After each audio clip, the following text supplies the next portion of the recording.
نحمدہ و نصلی علی رسولہ الکریم، اما بعد۔ شادی کے موقع پر دلہا کا ولیمہ کرنا یہ مسنون عمل ہے اور یہ صاحب استطاعت کے لیے سنت مؤکدہ ہے۔ ولیمہ کا معنی اور اس کی وجہ تسمیہ سمجھ لیجئے۔ ولیمہ اس کھانے کو کہتے ہیں جو نکاح میں کھلایا جاتا ہے۔ یہ لفظ التیام سے مشتق ہے۔ التیام کا معنی اجتماع کے ہیں، تو ولیمہ کو ولیمہ اس لیے کہا جاتا ہے کہ یہ اجتماع زوجین کی تقریب میں اور اس خوشی میں کھلایا جاتا ہے۔ ولیمہ کا بڑا مقصد اللہ تعالیٰ کا شکر ادا کرنا ہے کہ زندگی کے اہم اور نئے موڑ پر رب العالمین نے مدد فرمائی اور اسے رفیقہ حیات عطا کیا جو اس کے لیے تفریح طبع اور تسکین خاطر کا باعث اور زندگی کے نشیب و فراز میں ہمدم، ہمدرد اور مددگار ہوگا۔ آپ صلی اللہ علیہ وسلم نے خود بھی ولیمہ کیا اور صحابہ اکرام رضوان اللہ علیہم اجمعین کو بھی اس کی تعلیم اور ترغیب دی۔ رسول اللہ صلی اللہ علیہ وسلم نے زینب بنت جحش سے نکاح کے موقع پر ایک بکری سے ولیمہ کیا اور مہمانوں کو گوشت اور روٹی سے تواضع کی، جبکہ حضرت صفیہ سے نکاح کے موقع پر جو ولیمہ کیا وہ حیث یعنی کھجور، پنیر اور گھی سے تیار شدہ حلوے پر مشتمل تھا۔ یہ آپ صلی اللہ علیہ وسلم کا ولیمہ تھا۔ اسی طرح سیدنا عبد الرحمن بن عوف رضی اللہ عنہ نے جب آپ صلی اللہ علیہ وسلم کو اپنے نکاح کی خبر دی تو اس موقع پر آپ صلی اللہ علیہ وسلم نے انہیں فرمایا، بارک اللہ لک اولم ولو بشاۃ، یعنی اللہ تعالیٰ تمہیں برکت عطا فرمائے، ولیمہ کرو خواہ ایک بکری ہی ہو۔ اس روایت میں بکری کی مقدار کا ذکر آیا ہے، لیکن یہ حتمی مقدار نہیں ہے، بلکہ اس سے بھی زیادہ کر سکتے ہیں، لیکن شرط یہ ہے کہ اس میں تکلف نہ ہو، بلکہ گنجائش کے مطابق جتنا آسانی سے زیر بار ہوئے بغیر ہو سکے وہ جو ہے کافی ہے۔ اسراف اور قدرت سے زیادہ بوجھ اٹھانا یہ درست عمل نہیں ہے۔ ولیمے کا وقت کیا ہو تو اس کا بہتر وقت یہ ہے کہ جب میاں بیوی میں ملاقات ہو جائے۔ ملاقات سے مراد نکاح اور رخصتی کے اگلے دن۔ ازدواجی تعلق قائم ہونا ضروری نہیں ہے، بلکہ صرف ملاقات کافی ہے۔ لیکن اگر نکاح کے بعد رخصتی سے قبل یا ملاقات سے قبل ولیمہ دیا جائے تو بھی ولیمہ ہو جائے گا، یعنی نکاح ہو گیا اور اسی دن ولیمہ کر دیا، ابھی جو ہے ملاقات نہیں ہوئی، ابھی دلہن رخصت نہیں ہوئی اور ولیمہ کر دیا تو بھی ولیمہ ہو جائے گا۔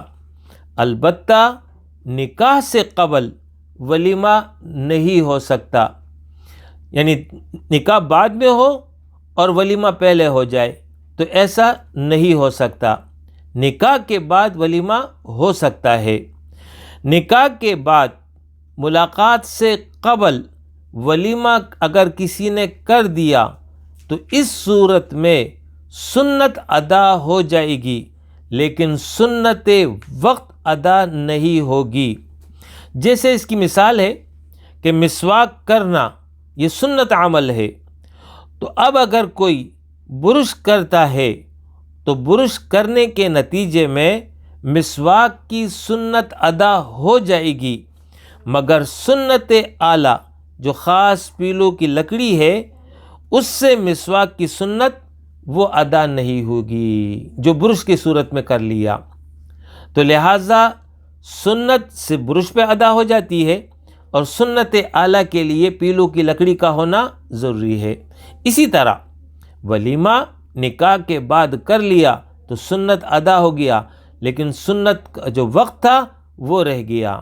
تو وقت یہی ہے کہ نکاح کے بعد رخصتی ہو جائے، میاں بیوی کی ملاقات ہو جائے، اس موقع پر جو ہے ولیمہ کیا جائے، تو یہ اس کا صحیح وقت ہے. نکاح اور رخصتی کے بعد جتنا جلد ولیمہ کیا جائے گا یہ سنت سے قریب ہوگا. 4-5 دن تک اگر کوئی وقفہ کرتا ہے اور اس کے بعد ولیمہ کرتا ہے تو بھی سنت ادا ہو جائے گی، اس لیے کہ اس کے لیے کوئی متعین وقت نہیں بتایا گیا. لہٰذا شادی کے ایام جب تک باقی ہوں، یعنی شادی ہو جائے اور اس کے بعد شادی کے ایام، یعنی شادی سے متعلقہ گفتگو چل رہی ہے، چہل پہل ہو رہی ہے، ماحول بنا ہوا ہے، اس کو شادی کے ایام کہتے ہیں. تو جب تک یہ ایام باقی ہوں اس وقت تک ولیمہ کیا جا سکتا ہے. البتہ جتنا جلد ہو اتنا جو ہے وہ سنت کے قریب ہوگا. ولیمہ کے شرکاء اس حوالے سے سمجھ لیجئے کہ اپنے رشتہ داروں، دوست احباب، متعلقین اور نیک لوگوں کو دعوت دی جائے. اسی طرح غرباء، مساکین کو نظر انداز نہ کیا جائے. جس ولیمے میں محض صاحب حیثیت لوگ شریک ہوں اور دیگر لوگوں کو نہ بلایا جائے، اس کے متعلق آپ صلی اللہ علیہ وسلم نے فرمایا، بدترین کھانا ولیمے کا وہ کھانا ہے جس میں مالداروں کو بلایا جائے اور فقراء کو چھوڑ دیا جائے. البتہ فساق، فجار لوگوں کو دعوت نہ دی جائے. اس حوالے سے آپ صلی اللہ علیہ وسلم کا ارشاد ہے کہ دوست اور ساتھی مؤمن ہی کو بناؤ اور تمہارا کھانا بھی سوائے متقی کے کوئی اور نہ کھائے. لہٰذا ولیمہ میں فاسق اور فاجر لوگوں کو دعوت نہ دی جائے. ولیمے کی دعوت اگر کوئی دے، اس حوالے سے تعلیم، تو یہ بات سمجھ لیجئے کہ جب کوئی مسلمان دعوت دے تو اس دعوت کو قبول کرنا واجب ہے، خواہ وہ دعوت ولیمے کی ہو یا کوئی اور دعوت ہو. آپ صلی اللہ علیہ وسلم نے فرمایا، جس نے دعوت قبول نہیں کی اس نے اللہ عز و جل اور اس کے رسول کی نافرمانی کی. لہٰذا جب ولیمے کی دعوت دی جائے تو اس میں جو ہے شرکت ضروری ہونی چاہیے. البتہ کھانا نہیں کھاتا تو نہ کھائے، لیکن اس میں شریک ضرور ہو.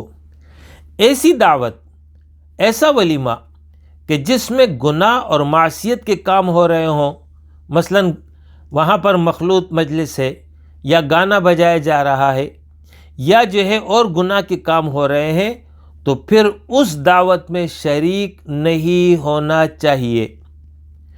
دعوت ولیمہ کے موقع پر جب وہاں پر میزبان سے ملاقات ہو جائے تو مبارکباد دی جائے، اور جب دلہا سے ملاقات ہو جائے تو اسے ان الفاظ میں دعا دی جائے، بارک اللہ لک و بارک علیک و جمع بینکما فی خیر، یعنی اللہ تعالیٰ تمہیں برکت دے اور تم پر اپنی برکت فرمائے اور تم دونوں کو خیر کے ساتھ اکٹھا رکھے. اور جب دعوت سے فارغ ہو جائے، کھانے سے فارغ ہو جائے، تو اس موقع پر یہ دعا کی جائے، اللہم بارک لہم فیما رزقتہم واغفر لہم وارحمہم. اے اللہ، ان کو جو کچھ تو نے دیا اس میں برکت عطا فرما اور ان کی مغفرت فرما اور ان پر رحم فرما. اسی طرح دوسری دعا یہ ہے، اللہم اطعم من اطعمنی وسقی من اسقانی، اے اللہ جنہوں نے مجھے کھلایا تو اسے کھلا، اور جس نے مجھے پلایا تو اسے پلا۔ تو اس طرح جو ہے یہ دعا جو ہے وہ کی جائے۔ اقول قولی ھذا واستغفر اللہ لی ولکم ولسائر المؤمنین وآخر دعوانا ان الحمد للہ رب العالمین۔